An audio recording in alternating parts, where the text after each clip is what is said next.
Okay, look, I have the privilege today of being the interim chair for this group, as I happen to be here. Patty Adair, Deschutes County Commissioner. I'm really happy that we do have this group, and I think it's incredibly important right now, considering our construction project. So let's go ahead and introduce everyone around the table, please. And in the room, and then if there's anybody on Zoom that we need to introduce. And if you're a member of the committee or not. Hi, Dan Close, member of the committee. Lee Randall, Facilities Director. Wayne Powderly, Coming Group, Owner's Rep. Corey Loomis, Senior PM with Defense Contractors. Eric Nielsen, Deschutes County Facilities. Whitney Hale, Deputy County Administrator. Andy Powers, Admin Assistant. Phil Anderson, former County Commissioner. Interested citizen. He's not part of it. And it's Bonnie? Yes. Okay, thank you. Okay, and who's online then? Will Turner, committee member. Mark Nisha, committee member. Okay, so we really only have 3 committee members then today? And we have 7 on the board and we're missing 2. Correct, so our So we plan- don't have a quorum. correct, and our plan, if that occurred, was to maybe provide informational updates. It's why we didn't put approval of the minutes on today's agenda, just kind of a reflection of that we're in a little bit of a transition. Yes, there are 2 positions available. The good news is, a member of our committee did get elected sheriff. And I did endorse him with a huge sign right by my front gate. So I'm very happy that we've got Kent working in leadership there. And then my other neighbor he's 85 totally. And he's like that. Anyway, so thank you for service. So I will do it today. Let's see, why don't we go ahead with what that's posted now, the 2 positions that are available? Correct, and that's Lee. Jerry Milstead is the other person. Correct, Thank you, it's a Jerry. great transition into item 2. So Jerry Milstead and Ken Vanderkamp have resigned their positions. We do have an active recruitment open, so that's available online. After today's meeting, we'll send that link out to the committee, just in case you know of anyone who may have interest in serving. We'd love to help you share the word. We have first review of applications set for early February. We gave about 3 or 4 weeks just to make sure that there was ample time for folks to get those applications in, and that recruitment will be open until filled. So feel free to reach out to Lee or to myself if you have any questions about that, but we're excited to have that posted and on. What day is it gonna close then? It's posted as continuous, so it'll be open until filled, but the initial review will take place early February. I think it's marked as February 4th. Okay, and are we doing a press release in the somewhere then too? Yeah. Is it going on LinkedIn? But usually Eric does do that for our committee recruitment, so it'll make sure he does in this instance. Okay, great. Thanks, Commissioner. Thank you. All right, so now we do have the courthouse expansion project. Eric, I believe you, Wayne, Lee. Yeah, we have a PowerPoint presentation. I'll pull up here, share the screen.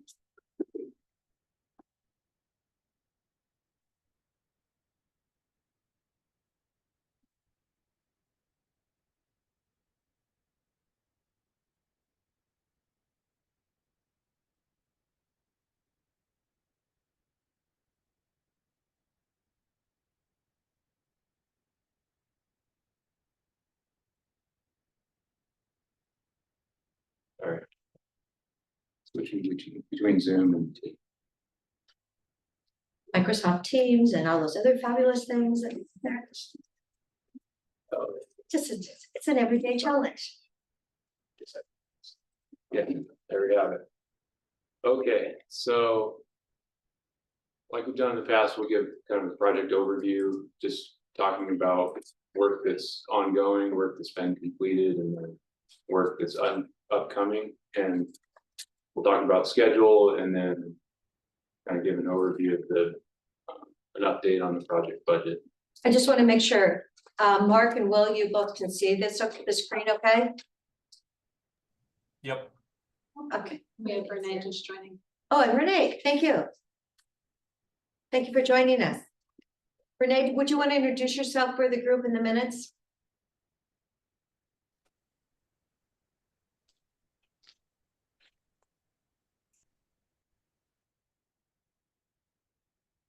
Okay, maybe she doesn't want to. Thank you, Renee. Hello, can everyone see me and hear me? Yes, we can. Oh, great, thanks. Thank you for joining us. Okay, so project overview, you've all seen this slide before. Size of the expansion is still 3 stories and a basement. It's about 51,000 square feet. As you know, we're adding on to the south side of the existing courthouse building between Bond and Greenwood. I think I'll just move on since we're familiar with that. Here's the rendering along Bond Street. Again, this shows the existing building on the left side and then the glazed new public entry along Bond Street towards the bottom there, and then 2 floors up above that. And so jumping into the current progress here, so we'll talk about work completed to date, current and upcoming work schedule, and then touch on the budget. So the image that's shown on the screen here is this was from last week, but it's a camera view of the project site as you see it.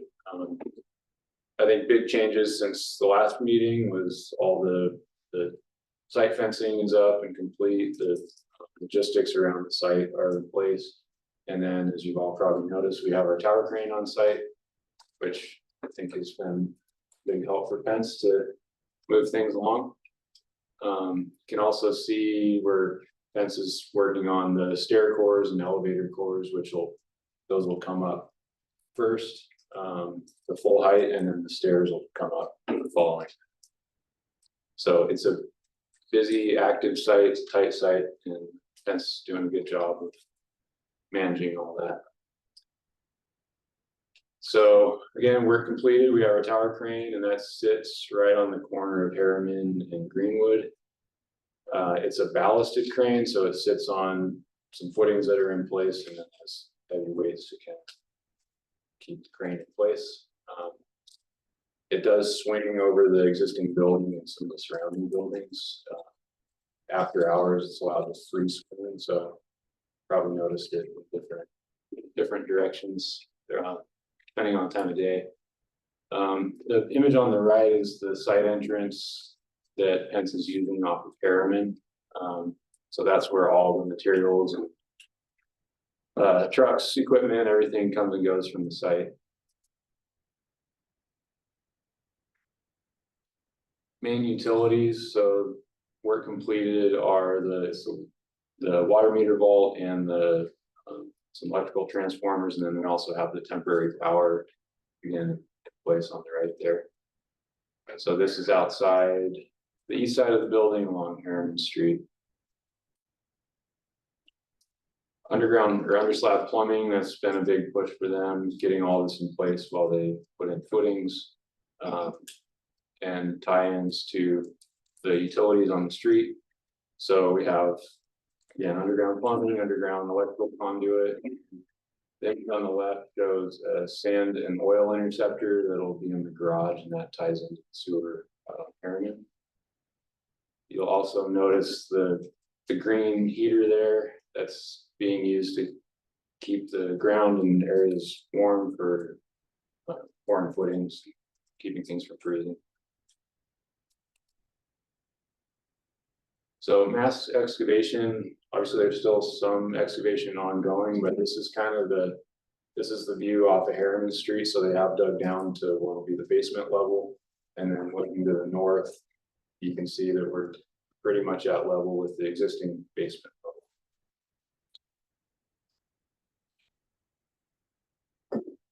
Shoring, so that's been completed. We talked about that. That was a kind of an unforeseen thing where as we needed to remove dry wells and do the work next to the existing building, they pinned the existing foundation. And so I circled a couple of those micro piles in red, but really what that's allowed Pence to do is to excavate away from the existing building and start working on the tower for the core tower for stair 2.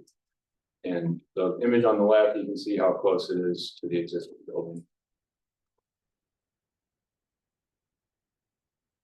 And that stair 2 is the main egress stairwell from third, second, and first floors off of the lobby and off of staff administration areas.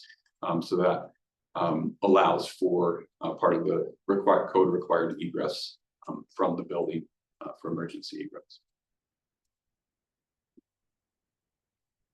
Foundations, so yeah, as they're working throughout the site, they're putting in pad footings for columns. And then foundations for that's showing the elevator 3 core and it's footings around it. Retaining wall, site retaining wall, so the image on the left is a view from Bond Street. It shows, well, really that shows the main public elevator core, and then moving on to the south and the image on the right, it shows retaining walls that tie into the existing building. So it'll all get backfilled in that left image, and then the image on the right will be in the basement. So that'll all get filled in actually here pretty shortly. So what percentage is it completed? If you were, I'm just curious. Or Overall. Project completion. Yeah. Right. Let's say you were building a house and, you have to submit for construction funds and you always have to say, okay, I'm at 33% and we'll fund you up to that point. So I'm just curious where we're at. Yeah, we're probably between 15 and 20%. Thank you.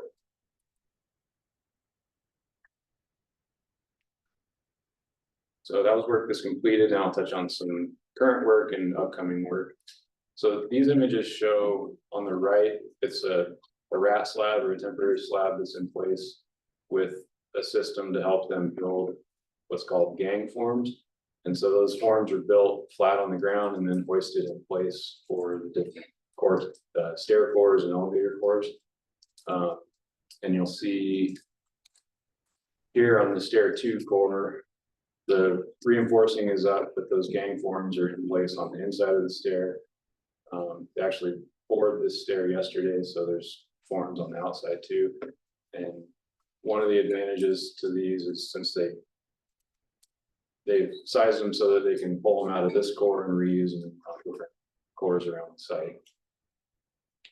And this allowed the team to do a 30-foot tall wall core, which is somewhat unique. It's not really common. And so there was extra coordination with the engineering team on the type of concrete mix that was used, on the equipment to place it, and then on the vibrating frequency to make sure that the concrete is consolidated throughout from the bottom all the way up to the top. And that pour happened yesterday. I don't know if Corey would like to add anything on the significance of doing 30-foot pours at a time. Yeah, not like you said, Lee, I mean, it's definitely a process, but a big part of it was us trying to be creative on how we could, keep schedule moving ahead and pick up time. And like you had mentioned, Eric, that economies of scale of being able to reuse that gear and save a lot of time.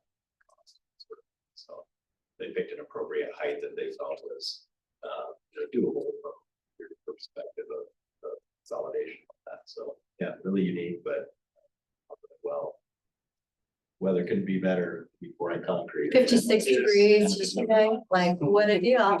Yeah. Sounds like a little divine intervention. Yeah, and just to give a sense of scale, that's the first of 2 cores. So that core, this core in particular, will go up to the new roof. So it'll be about twice the height that it is now. So it'll go up to the roof and then have a penthouse up there. So yeah, it'll be fairly significant as once it comes up. Elevator 3. So this will be the kind of the private staff elevator. This was along Greenwood Avenue. So this is in progress. They're forming it now. They have footings in place. I think we know when getting for it. I think it's here pretty quick. It's gonna go. Yeah.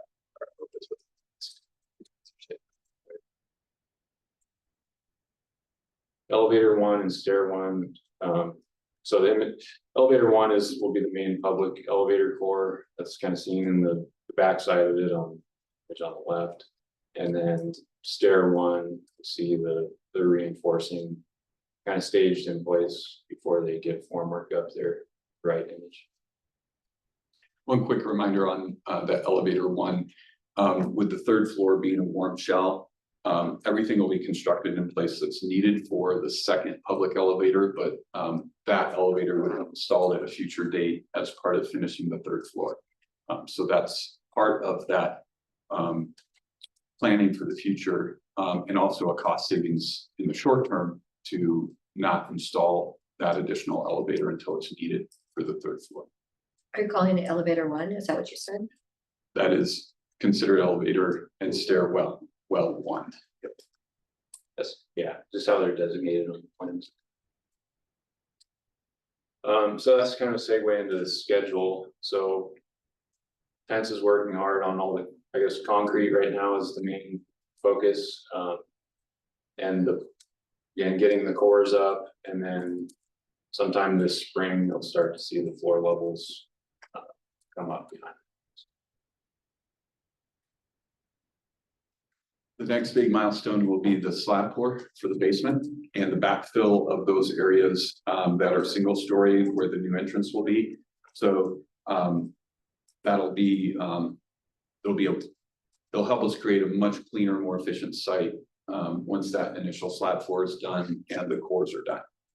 And then the site will, it'll mostly be concrete work at that point, with the first, second, and third floors going on above it. So we'll see these stairs and elevator shafts sticking up close to 60 feet, 55 to 60 feet. And then slowly we'll see the floors filling in between all of them. So the slab board, Mother Nature won't be as much of a factor, so we'll try to get out of the ground when we can, good weather. Yeah, and then as you mentioned, backfilling along Bond Street where the new entry will be, that'll help free up some site area for Pence that will allow them to use, kind of bring stuff that's staged throughout the site. It'll have another lay down area up along Bond Street. So schedule, just overall, we're still on track for summer of 2026 completion. I guess overall construction schedule, we're plus or minus 30% of the way through. So yeah. Can you just say 15 to 20? Well, as far as I think the construction work is 15 to 20, but the schedule, the duration of the Temp entry and all the way to the summer. Part of that difference is as a ratio of time, the early work took more time versus the amount of money spent. Now more work's being done, more money's being spent at a monthly rate. And so that's why right now cost and completion time. So completion as a function of the schedule, the head of completion as a function of the cost, right, at this time.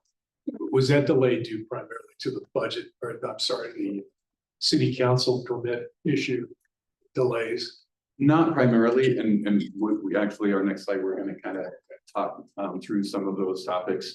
We'll address that in a minute, but initially, it was a combination of factors. So the permitting did take longer, but there were other issues with the complexity of the site, the challenges that were encountered that contributed to that initial extended timeframe in the first 6 months. But we'll dive into that more in a second. Before I move on, are there any questions on current progress or schedule? Any work that's going on? Any questions online? No, not by me. Nope, I'm good. No, Thank you. Okay, so here we go. Budget update. So, let me take the lead on this. So to your point, Dan, where we're at currently in the budget, we provided ahead of time the updated budget for the committee to have a chance to look at ahead of time. What we have on the screen now is kind of a summary of the challenges to date. So we identified them really in 3 areas. One, unforeseen site conditions. That's what Eric talked about related to underpinning the adjacent footings, the greater anticipated cost for the temporary entrance. We came across things like a flag footing that had been covered over that we weren't aware was there. It was pretty extensive. So there were just, you know, in the grand scheme of things, that's minor, but those things kind of add up. And then the construction schedule extension. So this really, as a whole, we're looking at 6 months. What makes up that 6 months was additional design and estimating timeframes. So as we went through that value engineering process and we encountered greater costs, the team went back, took more time to review the budget and find areas of savings and reduce. So that was about a 6-week turnaround. We complete a design phase, have the team go back, review areas where we could find potential cost savings, and then restart that process. Related to that was also design challenges with the complexity of the project, things like tying into the existing building. We've talked about the structural challenges with the footings.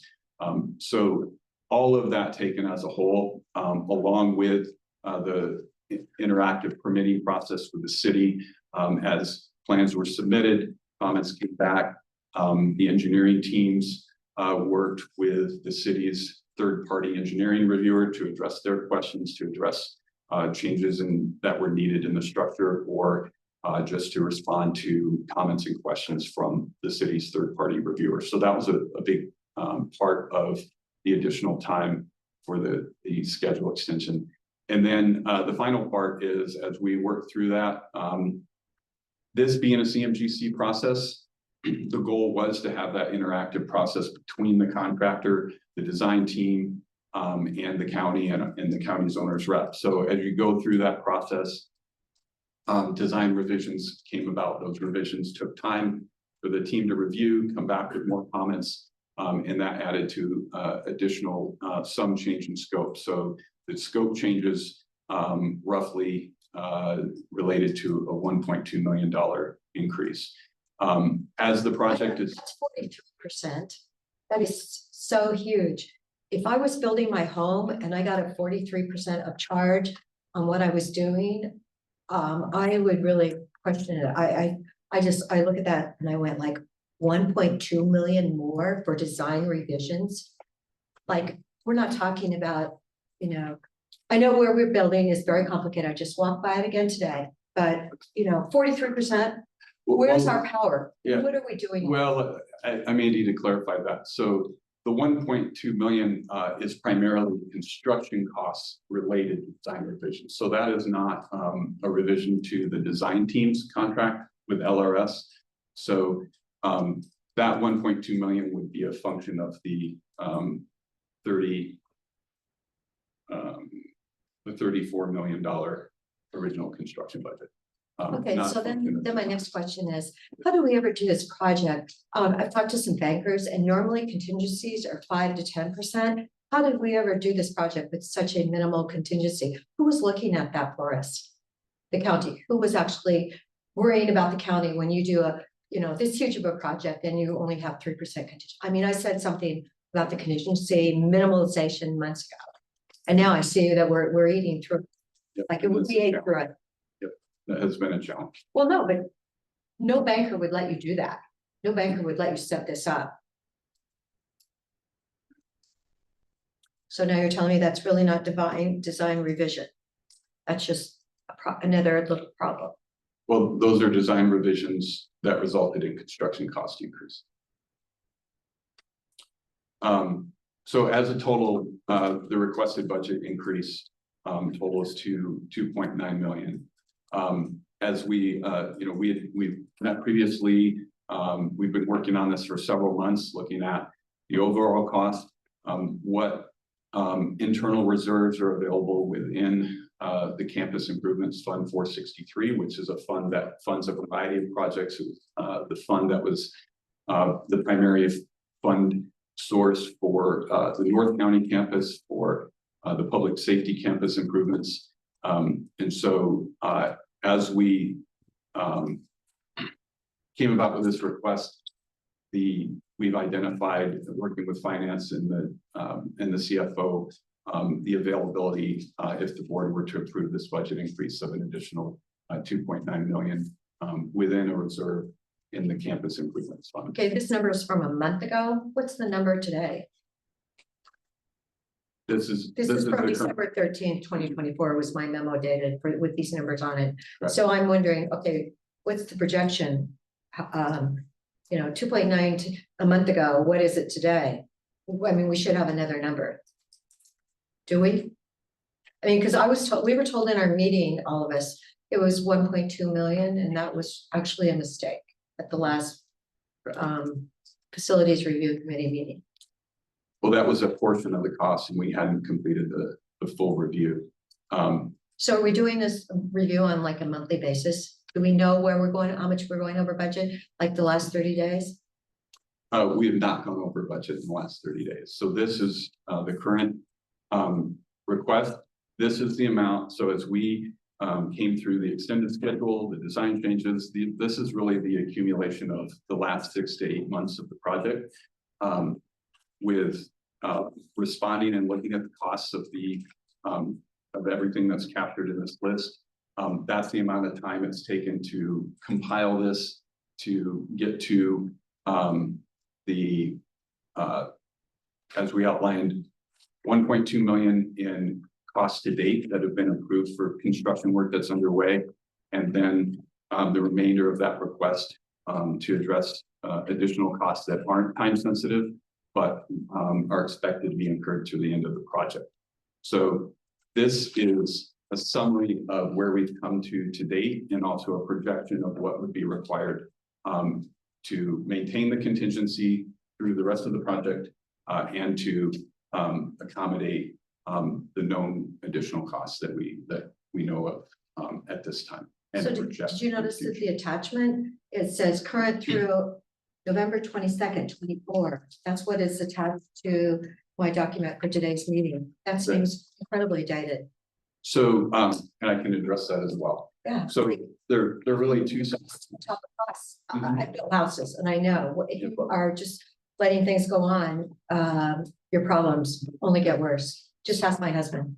Yeah, so the process that we outlined with the committee the last time we met for providing project budget updates was that there would be roughly a 2-month lag from the report date of the budget through the time that that it's provided to the committee. And the reason for that is, so this is current through November 22nd. It reflects the pay applications that have been received through October, correct? October 31st. Correct. And so we receive the pay applications. It takes roughly about a month to process those. Cumming Group reviews them, Eric reviews them, and then I provide a final review, and then with oversight from Robert Tintle as the CFO. So that process is about a month to 6 weeks. And so prior to the committee meeting date, we draw a line in the sand, and then this report is everything that's been received and expended through that date. And so the column actual spend to date, that's what is current to November 22nd. And then for comparison, you have the original budget, any revised budget line item changes that have occurred since the previous report, which is why we also provided for reference the budget from August 31st, which was our last budget report to the committee. So as a reference, you can compare any revised budget changes from August 31st to the November 22nd budget. And then our next update leading up to the next scheduled committee meeting, there'll be a cutoff at a certain period in time, and then we'll calculate actual spend to date up to that point. Is that? Okay, so we're talking about January 22nd. That's 2 months after the last budget status report. So honestly, can you really tell me that it's only the 2.9 million over budget today? I mean, honestly, it doesn't sound like we really know. So the pay applications are received monthly for what was expended up to the cutoff date. So from the time this report was issued, we would have received one additional pay application. And that pay application currently would be reflected in the budget, as well as working with Pence and Cumming Group to identify any unexpected costs or unexpected site conditions that may be coming down the pipe. So to date, there aren't any additional unexpected construction conditions that we're aware of. Can I ask a question? Please, Renee. So I get the unforeseen site conditions, I get the construction schedule extension costs, those are out of your hands. But I just want to get some clarification, and I can't remember when the GMP was set. Because usually when the GMP is set, there's contingency set aside within the contractor for the GMP. And usually that could cover some of the changes unless they were extremely not out of the blue from the code required revisions, especially. So I was just curious about that. You have the GMP date and then we can address. Yeah, the GMP date was March. Was it, which phase was it in? At what point in the phase, I guess is what I'm looking. So it was, oh, go ahead, Wayne. Oh, well, the GMP was established, I think it was, oh, I'm sorry, the date on that, when it was November. And we went out November, December for bidding. So the GMP was March 22nd, something like that. So March 22nd, 2024. And was that DD, SD, CDs, 50%? No, those were CDs, those were 90% CDs. Oh, 90, so, okay, But it was before we had received comments back from the city, so. totally Yeah. understand that. I just was curious because I know just speaking from experience with our firm, not, just with our projects, not that everyone has the same experience, but a lot of times the code, unless there was something really missing, it's usually, if there's been ongoing conversations with the city about this project and they had, was aware of it, they shouldn't have been any huge hiccups unless they were mainly scope added things. And that's what it was, Renee. The Okay. change that we've approved to date for Pence through the owner contingency, which is Okay. what we're saying that needs to be refurbished, replenished, was added scope. So it really Okay. was scope that was outside of what you would normally use the GC's contingency for. Okay, So, yeah, so the GC's Okay. contingency is still pretty much intact. I mean, there has been a couple of small things that it's been used for, but the GC contingency is still intact for what it's intended for. okay, and the code revisions must have not been weren't too significant? It was more structural revisions Okay, all right, that through the city review and through revisions that we got from the engineer through the review process. That's I Okay. think the bulk of it. okay, There thanks. were some additional steel and then some changes to the expansion joint design, which Okay. added additional four dates to the schedule. Okay, And a thanks for couple- that clarification. That Yeah, helps me. The unforeseen too, I mean, as you know, that we had that unforeseen with the pinning of the foundation of the existing building from 1974, so. Yeah, totally That- understand those things, definitely. Yeah. Okay, thanks. Any other questions from committee members that are online? Just a review here really quick Okay. to see, just so we. Will, do you have any questions or Mark? Nope, I'm good. Thanks. I'm good. Thank you. Good question. On the latest budget status report, you have a revised budget of 44 million. How much of any of that 2.9 million is reflected in that 44 million as of today? 1.2. But yeah, a little 1.2? little over 1.2. Okay, so that's gonna go up then. Okay. Yeah, right. Why didn't we clarify that on this document? I mean, that would have been a little more transparent. It includes the 1.2, but not the, 1.7 that it doesn't include? Is that what's Right, missing? so the reason I chose not to include that in this document was that this is intended as a regular project budget update.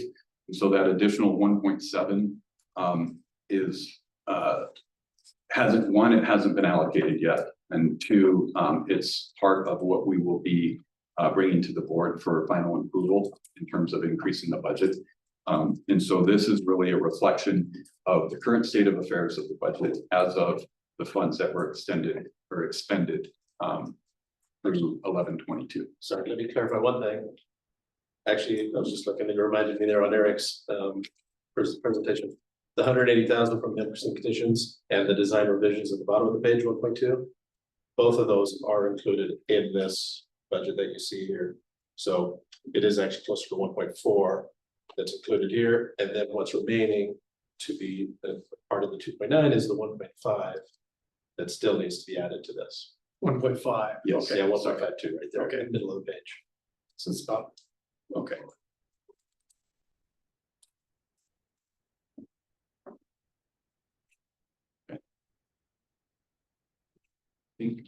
Anything else on budget summary from the team? Dan? No, that's good. So we're looking about, at this point, as of today, about a revised budget and the approximately $46 million. Correct. I've added another bucket and a half, $1.5 million to it.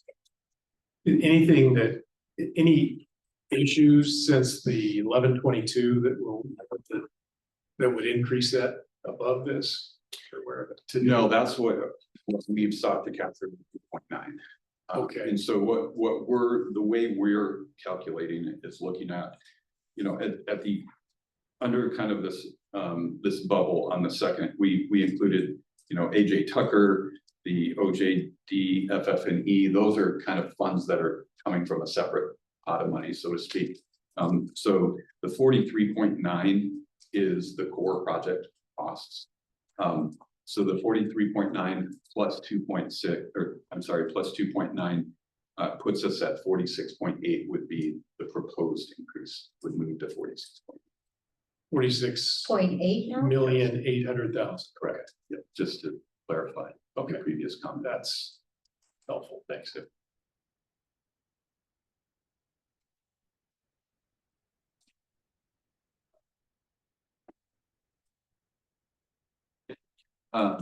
Whitney, anything to add or? Kind of broadening out in terms of next steps for this discussion.